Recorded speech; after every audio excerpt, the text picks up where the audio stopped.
Hey there, Wargamers. Justin Yarn Painting here. Today, we're going to talk about the scenarios from Southern Assault this year.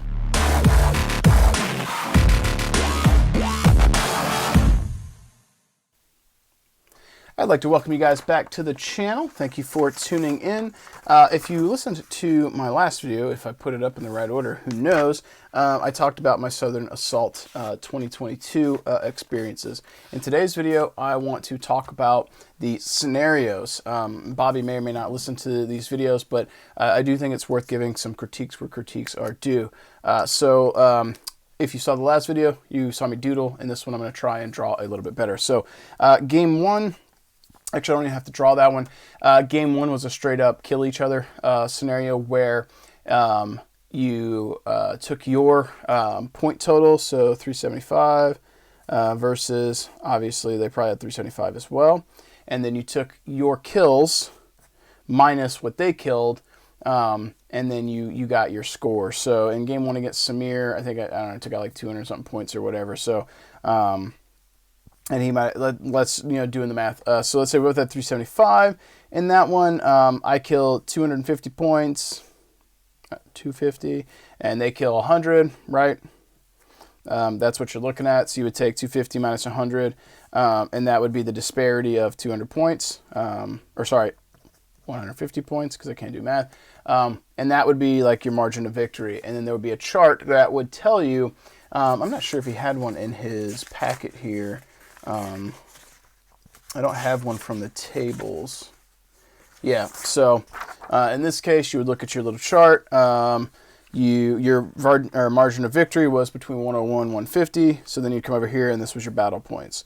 So in that game, the winner would get 16, loser would get 9. So, and then you would add on any special objectives you got, whatever those might have been, which could have been like killing the largest point model, saying some battle chant, insert whatever. So that was pretty straightforward. That was fun to start out the event on because it was really easy, get your juices flowing. We probably could have changed the order and played that game 4 on day 1 because these were like 2 hour, 10-minute rounds with a little bit of buffer between rounds, 4 rounds. So after all the rounds and the buffers and the break for lunch, you're looking at 12, 13-hour day. So putting this one as game 4, which when I talked to Carrie during game 4 when she was obliterating me, she also was adamant she felt this would have been good on end of day 1 because it was more relaxed and you didn't have to think as much. I get why you would open up with it, but it was also the end of the first day was rough. I also am a big fan of perhaps doing 3, splitting it and having 3 games day 1, 3 games day 2. That means that the end point on day 2 is longer. It's pushed further out. But for me in particular, it's a 2-hour round trip to get to where the event is. It's 4 hours across 2 days for driving. Day 1's not as bad. Day 2 is a bit worse because of the shortened time. But playing 3 games is a little bit better than 4 for me. Time on my feet, time talking, whatnot. So that was game 1. Game 2, this is going to bring up the scenario that's called like the pod. And this is my least favorite scenario last year, least favorite this year, and I think that it should be removed or changed. So you had an 8-inch deploy, which I talked about before on both sides when I played against David. So you have this objective in the center of the map. And in order to capture this, you have to come into base contact with it. So let's say turn 1, like any other objective, you might run up with, let's say, a fire moth or something because it can get into base contact. It's got a 4 TMM, right? That's important because that stops you from dying. To pick up the pod, an opponent can't be based with it because now you're contesting, and you have to spend a full turn. So turn 1 won't do it. Turn 2, he has to spend a whole turn doing nothing. So no TMM. That model is dead. It will die. It's going to get shot and obliterated. Unless you run and throw multiple models at it, and then even then, if you want to make sure each one of those has a chance, they can't shoot or do anything, they just get shot. So what happens in this, which is also what happened in my game, most people stop fighting for this, and they just fight each other, and it becomes a repeat of this game, and they spend most of the time fighting. Now, can you capture this? Is it possible? Sure. The odds of capturing it are very low because you have no TMM and you're in a kill box. They're going to shoot the crap out of you. That's exactly what you should do. And if you pick this up the majority, not all, because there are some anomalies, but the majority of players who pick that up and start to move it into their zone, they've already won the game. For you to be able to walk forward and base that, spend a whole turn not moving, weather the fire with no TMM, and pick it up and move it is so unlikely. In order for that to happen, you need to have diminished some of your opponent's models before you pick it up, which does make sense. But at that point, if you have taken out enough models that you can realistically pick it up uncontested and they can't kill you or stop you, you've already won the game. So at that point, the pod doesn't matter that much because the game is over. So this, for me, this ends up feeling like a win more. It's like playing Magic where you start to snowball and it's like I'm already winning and I win more. And I do this other cool card and I win more and I win more. And you just start snowballing to a point where your opponent can't do anything. And if you do this, your opponent's basically already lost if you could pick that up, right? And at that point, you know the game is pretty much over. In my game with David, there was an opportunity his Masakari might have been able to pick it up. He did have some material of mine down. The Masakari only has 1 TMM anyway, so he knew if he spent a turn standing there being stationary, not shooting, not doing anything to pick that up, he knew he might be able to weather the storm. And because it was a war of attrition, that was a tactical choice for him to try to see if he could do it to get himself out of a draw and into a victory if he got it. Unfortunately, when I played that scenario, I still had enough material I could one-shot the Masakari in 1 turn. And he would have done the same to me. He had plenty of models. If I based it, he would have killed them. If he was in a position where I could not have one-shot that Masakari because of what I had left, he was already winning anyway, and I couldn't have stopped him to begin with because I didn't have enough material to kill it with to begin with, if that makes sense. So I haven't talked to anyone who enjoyed this scenario last year or this year. Now, at Nova, this past September, when I ran an event with a similar objective, what I did was you couldn't sprint. You had to be a jump or a walk move, so no 1.5 speed, and you became in base-to-base contact with the flag or the objective that you were going to move, and then you forfeit your combat action. So if you were base-to-base, your opponent was not base-to-base, and you gave up shooting and physical attacks, you did nothing. No combat action whatsoever. You spent the turn, instead of shooting, picking the object up. Then you could do it. And that way you still kept your TMM, and then I limited your jump and run options or sprint options afterwards, so you didn't just like run it off the table, that kind of thing. But that really helped because that TMM could rescue or could save you, and it caused opponents, and from what I saw at my event, to actually both try and get the objective because the TMM mattered. And then like if we both base it, and we both forfeit our actions for the turn to try and pick it up, and I'm able to, or you're able to clear one model and your opponent can't clear yours, you now got it. So you're both like fighting over the objective, which is what happened at my event. At Bobby's, I feel like that wasn't happening. There was no reason. You just fought each other, and then if you were winning, you got it, and if you were losing, you did. And I feel like a lot of this went to a draw.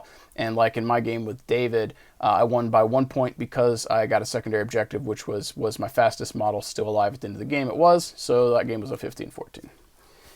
Going into game 3 for the scenario, I don't know what I would change on this one, but I do want to talk about the scenario. So this one had halfway points, 8-inch deploy. And for this one, you got 1 point at the end of the game for every one of your models that were on your opponent's side of the table, and then they did the same, plus whatever the bonus objectives were. So this one, last year when I played against Travis from Renegade HPG, this one was particularly difficult. He is a nice person, but you could tell when he plays, he's probably played games like X-Wing. He's very specific and pedantic with his maneuvers. He ended up circling the map, being very, very cautious with engagements. He also didn't read the packet early enough to see how to score. I don't think he realized what he was doing because I rushed into his half of the table and hid and made him try and fight me.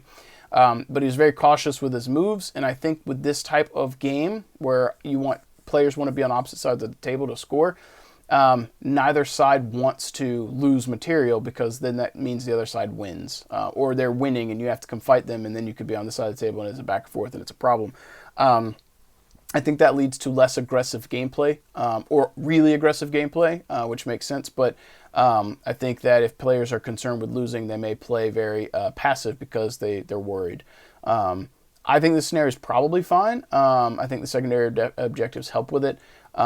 I might do scoring a little differently. I'm not sure how. I'd have to think about it, but this favors, in Bobby's event, I think you could bring 16 units max, which means on this particular scenario, if you were playing an 8 or a 10 model list and someone had 16, you innately were behind the 8 ball at the start of that game, because if they've rushed onto your side of the table, you now have to kill so many models to stop them from scoring. You're already losing, and you have to get yours on their half of the table and hopefully not lose stuff. So if you were playing with, like, my list has 10 models, 8 mechs, 2 infantry, so let's call it 10, and I'm playing against someone with 16, even if it's small stuff. Let's say they kill 2 of my battle armor because they're easy. I kill 2 of their infantry because they're easy. Still a six model disparity, right? They have 6 more models that they can throw away that I have to kill before I'm even breaking even at this point, right? In this one. So let's say in this, the fight for this, I lose a mech, but I get 3, still down 4, right? I lose another mech, and I get 3, still down 1.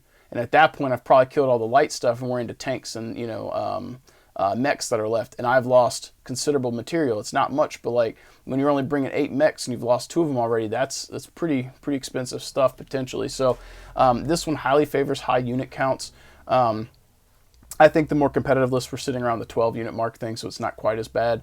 But the ones that were running infantry had an easy way to throw them over there, like hovercrafts or VTOLs or whatever, to get them on that side of the table, drop them behind buildings or in cover, so they're hard to dig out and they're there to score.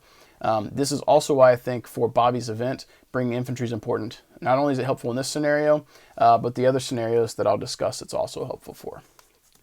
So, I guess final thoughts on that one. I think it's fine. It's just list building is very important. So the 4th scenario that I played, that one was the first with the objective markers. This was the one I played against Carrie. In the center line of the table, there were 3 objectives: 8-inch deploy, 4x4. I like this one. It's fine. Much like the previous one, though, this one highly benefits if I guess, I'm sorry guys, I should have tilted this like this. I'm sitting here writing like I'm on a desk and I'm filming. It's too late now.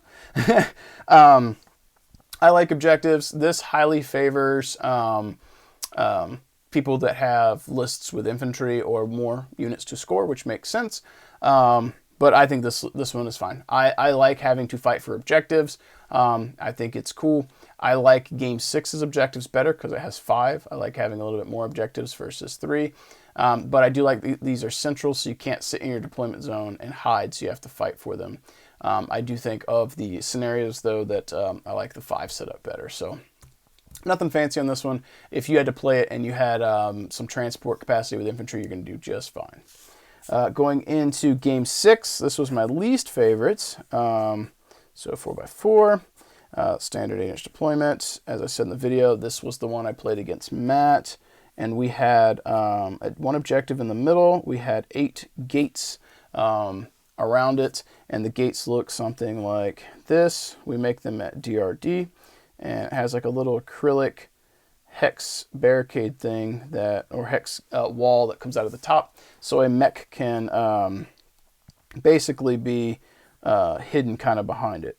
So that's a weird mech. Got big gun arm and a boot, some kind of boot. So anyway, let's give him a smiley face. Beep, smiley face. So you could hide behind it.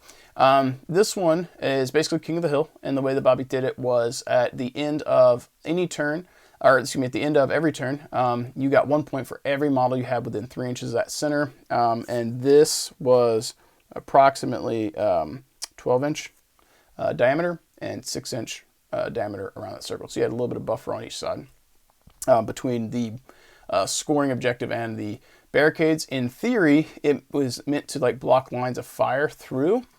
You could still get some in between the barricades.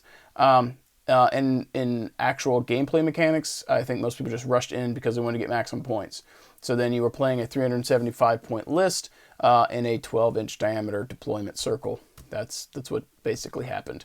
I did not have fun with this. It was a mosh pit. There wasn't as much strategy. There was some strategy for like maybe trying to pick off opponents and score later, but you want to generally score early and try and get the lead and then fight people off.